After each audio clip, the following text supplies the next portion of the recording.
സാധാരണക്കാരുമായി സംവദിച്ച് മുന്നോട്ട് പോവുകയാണ്. ജനങ്ങളെ ബാധിക്കുന്ന ജീവൽഗന്ധിയായ പ്രശ്നങ്ങളാണ് എല്ലാവരും വന്ന് അവതരിപ്പിച്ചത്. ഞങ്ങൾ പൗരപ്രമുഖരായിട്ടല്ല ചർച്ച നടത്തിയത്. ഞങ്ങൾ സാധാരണക്കാരായ പ്രയാസം അനുഭവിക്കുന്ന, ദുഃഖം അനുഭവിക്കുന്ന, പ്രശ്നങ്ങൾക്ക് പരിഹാരമുള്ള ആളുകളുമായിട്ടാണ് ഇവിടെ നടത്തിയത്. അതിൽ നിന്ന് ഉരുത്തിരിഞ്ഞു വരുന്ന നിർദ്ദേശങ്ങൾ തീർച്ചയായും അത് പരിഗണിക്കും.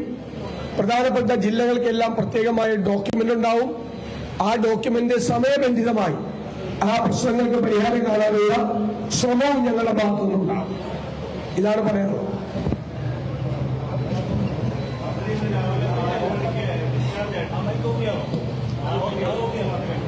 ഇത് ആശുപത്രി കിടക്കേണ്ട ഒരു കാര്യമില്ലല്ലോ, എന്നിട്ട് വാർത്ത വരുത്താണ് ഓപ്പറേഷൻ വേണ്ടെന്ന് പറഞ്ഞു. വാർത്ത എന്തിനാ ഓപ്പറേഷൻ? പച്ചക്കള്ളയിലെ പറഞ്ഞത് മുഴുവൻ.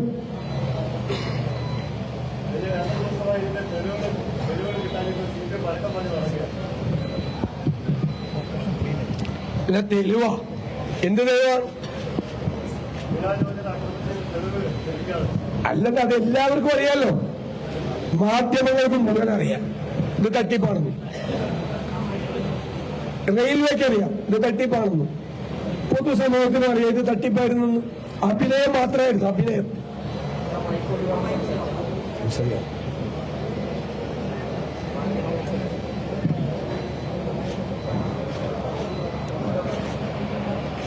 കഴിഞ്ഞ ദിവസം അടൂരിൽ കൊടിമരമൊക്കെ പോയ ഒരു പ്രതിഷേധമുണ്ട്. ഫ്ലക്സുകളൊക്കെ ആ പ്രതിഷേധത്തിൽ ഡെപ്യൂട്ടി സ്പീക്കറാണ് അല്ലാതെ ചെയ്യാൻ പാടില്ലായിരുന്നു. ഡെപ്യൂട്ടി സ്പീക്കറുടെ നേതൃത്വത്തിൽ നടന്നു, MLA-മാരുടെ നേതൃത്വത്തിൽ നടന്നു.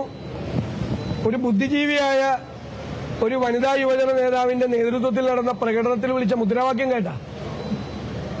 ഇതാണ് കേരളത്തിലെ SFIയും DYFIയും. ഇതാണോ? എന്നിട്ട് ഇവര് സംസ്കാര സമ്പന്നരാണ്, പുരോഗമന ആശയക്കാരാണെന്ന് പറയുന്നു. അവര് വിളിച്ച മുദ്രാവാക്യം കേരളം അത് മറക്കില്ല. ഇവരുടെ യഥാർത്ഥ സംസ്കാരമാണ് പുറത്തു വന്നത്. യഥാർത്ഥ സംസ്കാരം. അക്രമങ്ങൾക്ക് നേതൃത്വം കൊടുക്കുകയാണ് നേതാക്കന്മാർ ഇറങ്ങിയിട്ട്. അല്ലെ ഞാൻ പറഞ്ഞത്, ME ഗോവിന്ദൻ പറഞ്ഞത് KSUകാര് പോയി മന്ത്രിയുടെ പെടലിയും കയ്യും പിടിച്ച് തിരിച്ചെന്നാണ്. ആലോചിച്ച് നോക്കിയേ. അദ്ദേഹത്തെ പോലെ ആ സ്ഥാനത്തിരിക്കാൻ അദ്ദേഹം യോഗ്യനല്ല. അദ്ദേഹത്തിനെതിരായിട്ട് കലാപത്തിന് കേസെടുക്കണം. അതാണ് ഞങ്ങളുടെ ആവശ്യം.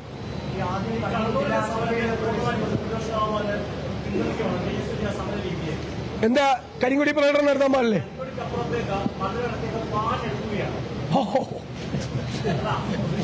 ഒന്നുകൂടി പറഞ്ഞേ. ആണോ? അങ്ങനെയാണ് ചെയ്ത്. അവര് കരിങ്കൊടി പ്രകടനം നടത്തി. അങ്ങനെയാണ് എല്ലാവരും നടത്തുന്നത്. എല്ലാവരും അങ്ങനെയാണ് നടത്തുന്നത്. കരിങ്കൊടി പ്രകടനം നടത്തുന്നത് പോലെ നടത്തിയിട്ടുള്ള ഒരു വ്യത്യാസമില്ല.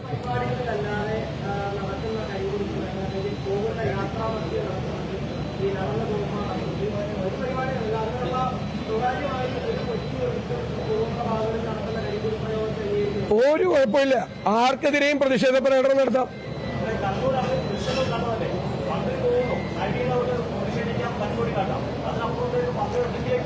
അല്ല, നിങ്ങള് ഈ കൈരളിക്കാരുടെ പ്രത്യേക അഡ്വൈസ് വേണ്ട. എങ്ങനെയാണ് സമരം നടത്തേണ്ടതെന്ന്, കരിങ്കൊടി പ്രകടനം എങ്ങനെ നടത്തണമെന്ന് പിള്ളേർക്ക് അറിയാം. അവര് നടത്തും. അല്ല, നിങ്ങളുടെ അഡ്വൈസ് വേണ്ടെന്നേ. നിങ്ങള് കൈരളിക്കാരുടെ നിർദ്ദേശം വേണ്ട. ഉമ്മൻചാണ്ടിയുടെ നേർക്ക് കല്ലെറിഞ്ഞ മുഖ്യമന്ത്രിയായിരിക്കുമ്പോ അദ്ദേഹത്തിന്റെ തല പൊട്ടിയതാ. നിങ്ങൾ CPM-കാര് പഠിപ്പിക്കാനോ ഞങ്ങളെ എങ്ങനെയാണ് സമരം ചെയ്യേണ്ടതെന്ന്? ആണോ? മന്ത്രിമാരുടെ മുന്നിലേക്ക്, കാറിന്റെ മുമ്പിലേക്ക് ചാടി വീണത് ആരാ? കാറിന്റെ മുന്നിലേക്ക് ചാടി വീണ് കരിങ്കൊടി പ്രകടനം നടത്തിയത് P. രാജീവിന്റെ ഒരു പഴയ പടമുണ്ട്, ഞാൻ കാണിച്ചിട്ടെ. P. രാജീവിന്റെ പഴയ പടമുണ്ട്, ഞാൻ കാണിച്ചുതരാം.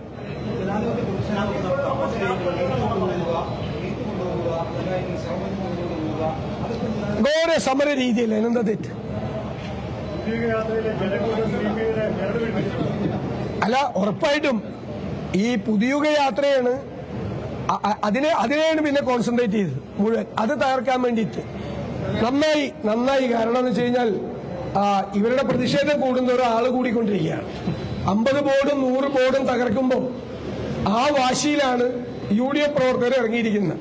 ഞാൻ ഇതെല്ലാം തകർത്ത് UDF പ്രവർത്തകരുടെ വാശി കൂട്ടി തന്നതിന് ഞാൻ പ്രത്യേകം നന്ദി പറയാം. ആരോഗ്യമന്ത്രി ആദ്യം ജില്ലാ ആശുപത്രി പ്രവേശിപ്പിച്ചു, പിന്നെ പരിയാരം മെഡിക്കൽ കോളേജായി, കൂടുതൽ ചികിത്സിക്കുമ്പോൾ തിരുവനന്തപുരത്തേക്ക് കൊണ്ടുപോയതാണ്. മന്ത്രിക്ക് അല്ല, ഓപ്പറേഷൻ ഇല്ല എന്ന് പറഞ്ഞപ്പോൾ തന്നെ അവർക്ക് ഭയങ്കര സന്തോഷമായില്ല. കാരണം ഈ കത്രികയുടെ പേടിയുള്ളതുകൊണ്ട്. മന്ത്രിക്ക് പരിക്ക് പറ്റിയത് അങ്ങനെ ഡോക്ടർമാർ മെഡിക്കൽ കോളേജ് അപ്പുറത്തേക്ക് അങ്ങനെ എന്തോ ഒരു പരിക്ക് വീണെന്ന് പറയുന്നു. കേരളത്തിലെ മുഴുവൻ ജനങ്ങൾക്കും അറിയാം, എല്ലാ മാധ്യമങ്ങൾക്കും അറിയാം. അങ്ങനെയൊക്കെ എങ്ങനെയാണ് ബോധ്യം വന്നത്? പ്രതിപക്ഷമാണല്ലോ പരിക്ക് പറ്റിയത്, അങ്ങനെയൊക്കെ എങ്ങനെയാണ് ബോധ്യം വന്നത്? പ്രതിപക്ഷമാണോ? ഒന്ന് തെളിയിക്കേ. മെഡിക്കൽ കോളേജിൽ അങ്ങനെ മതിയാവില്ല. മെഡിക്കൽ ബുള്ളറ്റിന് പരിക്ക് പറ്റിയെന്ന് എവിടെ മെഡിക്കൽ ബുള്ളറ്റുകൾ ഒന്ന് വായിച്ചു കേൾപ്പിച്ച്. വെറുതെ അബദ്ധം പറയല്ലേ, കൈരളി അറിഞ്ഞ് വെച്ചിട്ട് അബദ്ധം പറയല്ലേ. മീറ്റിംഗിൽ വന്നിട്ട് ഈ പത്രസമ്മേളനത്തിന് വന്നിട്ട് അബദ്ധം പറയല്ലേ. മെഡിക്കൽ ബുള്ളറ്റിന് എവിടെയാണ് അവർക്ക് പരിക്ക് പറ്റിയെന്നുള്ളത്, അല്ല ഈ ആക്രമണത്തിൽ പരിക്ക് പറ്റിയെന്നുള്ളത് മെഡിക്കൽ ബുള്ളറ്റിനിൽ. ഈ സംഭവങ്ങളൊക്കെ ഉപയോഗയാത്രയുടെ പ്രഭ വർദ്ധിപ്പിക്കുന്നു. അപ്പൊ ഈ പറഞ്ഞതിൽ എങ്ങനെ ഒരു പുതിയ സംഭവം ഈ 7 കോടിയുടെ സീറ്റ് സംബന്ധിച്ച് AICC നേതൃത്വത്തിന് ഉൾപ്പെടെ ഉള്ള ആളുകൾ വലിയ ആളുകൾ അത് സംബന്ധിച്ച് അങ്ങയുടെ എനിക്കറിയില്ല, ഞാൻ കേട്ടിട്ടില്ല, എനിക്കറിയില്ല. അറിഞ്ഞാൽ ഞാൻ പറയാം, മറുപടി പറയാം. പരിശോധിക്കുമോ? അല്ല, അറിഞ്ഞാൽ മറുപടി. എനിക്ക് അറിയാത്ത കാര്യം എങ്ങനെ പറയണേ? അത് അറിഞ്ഞാൽ നിങ്ങൾക്ക് മറുപടി പറയാം. ഞാൻ മുഖ്യമന്ത്രി പോലെ അല്ലല്ലോ. 50 മിനിറ്റ് സംസാരിച്ച് 4 പേര് 2 ചോദ്യം കൈരളിയും 2 ചോദ്യം ദേശാഭിമാനിയും ചോദിച്ച് 5ാമത്തെ ചോദ്യം നിങ്ങളാരെങ്കിലും ചോദിക്കുമ്പോൾ സമയമായി എന്ന് വരെ എഴുന്നേറ്റ് പോണ ആളല്ലല്ലോ ഞാൻ മാധ്യമപ്രവർത്തകർ കാണണം എന്ന് പറഞ്ഞാൽ അവരെ കാണുന്ന ആളാ. ഞാൻ ഈ വിഷയം അറിഞ്ഞു കഴിഞ്ഞാൽ ഇന്നലെ വരെ കാണാം. ആ അതല്ലേ ഞാൻ പറഞ്ഞത്. ഒളിച്ചോടിയില്ലല്ലോ. തന്തയ്ക്ക് വിളിക്കുന്നത് വൈകാരികമാണ്. അതാണ് പുതിയ ആശയം.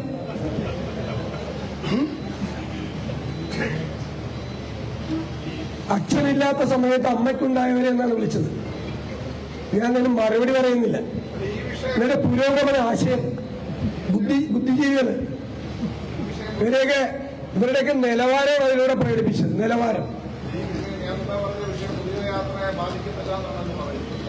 ഏത് അല്ലല്ല, എനിക്കറിയാത്ത നിങ്ങളോട് ഞാൻ പറഞ്ഞില്ലേ, എനിക്കറിയാത്ത വിഷയം നിങ്ങൾ എന്നോട് ചോദിക്കല്ലേ. അറിഞ്ഞു കഴിഞ്ഞാൽ ഞാൻ നിങ്ങളോട് പറയാം. പിന്നെ അത് തന്നെ ചോദിച്ചുകൊണ്ടിരിക്കുന്നത് വേറൊന്നുമില്ലേ?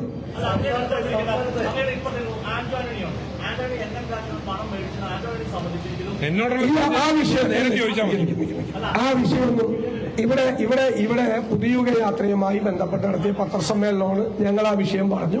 വേറെ എന്തെങ്കിലും ചോദ്യം കൈരളിക്കാരനല്ല ആദ്യം മുതൽ അവസാനം വരെ ചോദിച്ചുകൊണ്ടിരിക്കുന്ന വേറെ പത്രപ്രവർത്തകരും മാധ്യമപ്രവർത്തകരും ചോദിക്കുന്ന തടസ്സപ്പെടുത്താൻ വേണ്ടിയിട്ട് നിങ്ങളിപ്പോ 7 പ്രാവശ്യം ചോദിക്കുന്നു. നിങ്ങൾക്ക് വേണ്ടി മാത്രമല്ല.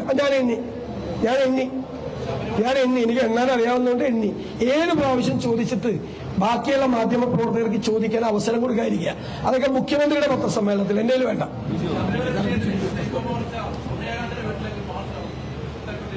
അത് CPM-ഉം BJP-യും ചേർന്നുള്ള ഏർപ്പാടാണ്. പ്രിയങ്ക ഗാന്ധിയുടെ വീട്ടിലേക്ക് മാർച്ച് നടത്തി, ഓഫീസിലേക്ക്. ഏത് ശബരിമലയുടെ സ്വർണ്ണ CPM തന്നെ കട്ടയിന്. അത് CPM-ഉം BJP-യും തമ്മിലുള്ള ധാരണയാണ്. ശരി. ഡേറ്റാ ലീക്കിൽ കൂടുതൽ ഡേറ്റാ ലീക്ക് കൊടുത്തിട്ടുണ്ടോ സർക്കാർ ഉദ്യോഗസ്ഥന്മാരുടെ?